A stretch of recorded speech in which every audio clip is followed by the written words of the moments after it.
En África tenemos una imagen, ¿no?, de Europa, que la vida es fácil, que uno que llega ahí pues puede conseguir sus sueños.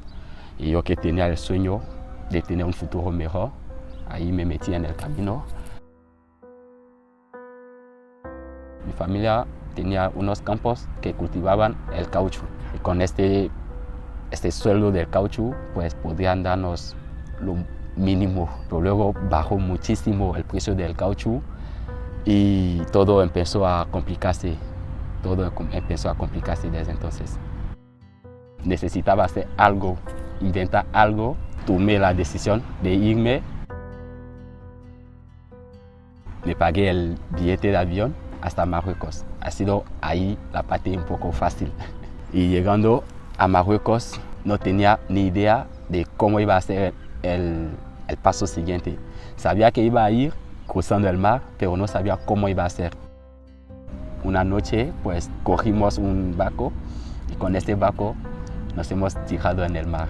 Y ahí que la suerte nos guía.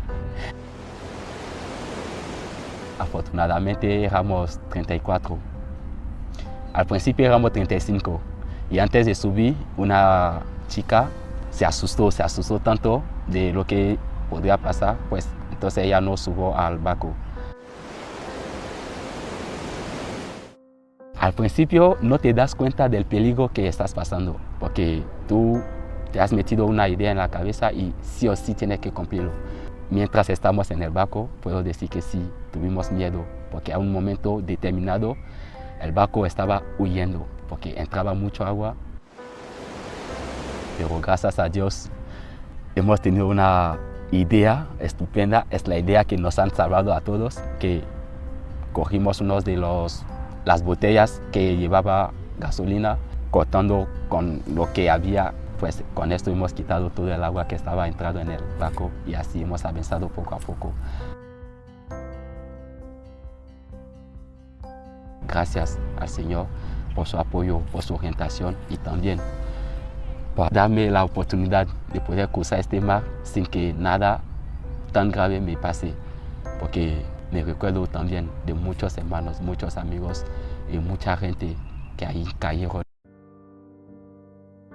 Si he tomado esa decisión no es para venir aquí como el chulo ya está en Europa y tal, pero no, lo he hecho para que mi familia también tenga una oportunidad mañana, porque si yo me entero bien aquí, que tengo una estabilidad, sé que podré apoyar a mi familia y eso es algo que ya me motivaba.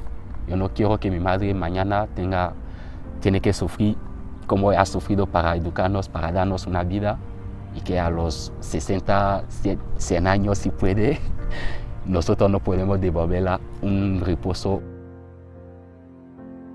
Lo que me dolía al principio es ver que uno puede ser tan desfavorecido hasta este punto, de estar en un estado, de tener una familia, de tener lo mínimo que vivir y pasar en otro lado del muro donde todo puede pasar en un día.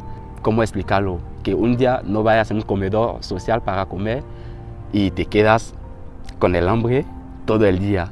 Aguantas, pero tu corazón te dice que merecía la pena que vengas aquí para vivir esto.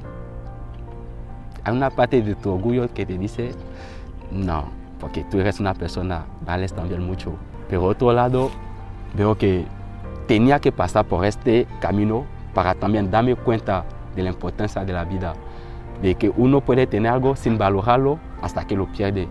Porque tengo una familia que me apoyaban, que me hacían lo posible, pero ella era tan ambicioso, era tan necesitado, ¿no? Y me metí en el camino. Tenía que hacer algo que me proporcionaba también los mismos buenos sentidos que tenía antes. Y ahí me metí a correr.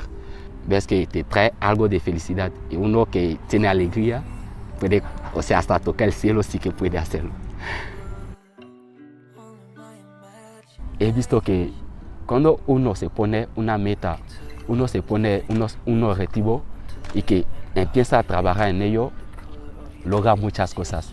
Después de la carrera, oye tío, has hecho esto, entonces puedes puedes aún más, puedes hacer una maratón, puedes hacer un triatlón, y ya entraba unas ilusiones que la carrera de vendedor me ha dado como otras motivaciones de la vida.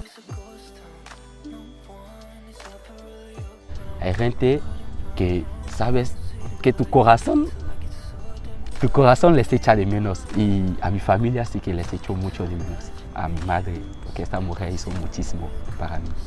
A mi abuela, a mi hermano Estefan, a mis amigos. Tu vida es preciosa y es única. Y para una persona que arriesgue su vida, a lo mejor vale la pena, sí, pero tomar tantos riesgos, no creo que uno no puede sentirse tan bien, tan contento, tan alegre, sino que no haya gente que le han apoyado, no haya gente que le han orientado. Así que quiero dar gracias por todo este equipo que trabajan, que apoyan, que dan oportunidad a jóvenes africanos, jóvenes del mundo, que sepáis que nosotros, sin vosotros, no hacemos camino.